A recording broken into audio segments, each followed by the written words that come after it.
বরং তোমার প্রত্যেকটা জিনিসের মধ্যে নোটিশ করে করে জানানো হচ্ছে তোমার জীবন কিন্তু শেষের দিকে।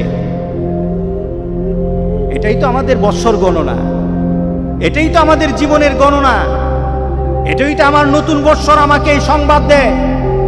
এই নতুন বৎসর হয়তো তোমার জন্য আরেকটা বৎসরের সুসংবাদ নিয়ে আসবে, অথবা তোমার এই বৎসরটাই শেষ বৎসর। তোমার 1441 হিজরি ছিল অনেকের জন্য আবার আনন্দের বিষয়। কাদের জন্য আনন্দ? কে আনন্দ করতে পারবে? 1441 সালের মধ্যে যারা এসেছে, যারা ছিল, আজকে যারা নেই, তাদের মধ্যে কাদের আনন্দ? তাদেরই আনন্দ যারা আল্লাহ সুবহানাহু ওয়া তাআলার সেই কথার সাথে নিজেকে মিলিয়ে নিয়েছে। ওয়ালাস, সময়ের কসম, সময়ের কসম, দুনিয়ার পরিবর্তনের কসম। দুনিয়া যে পরিবর্তন হচ্ছে সময় দিয়ে, আল্লাহ সুবহানাহু ওয়া তাআলা ওই সময়ের কসম করে বলেন ওয়ালাস।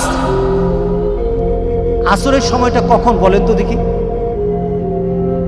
বেলার, দিনের শেষ বেলা, দিনের শেষ বেলা, ওই সময়টার নাম কি? এরপরে কি হয়? গুরুব, ডুবে যায়। এরপর কি হয়?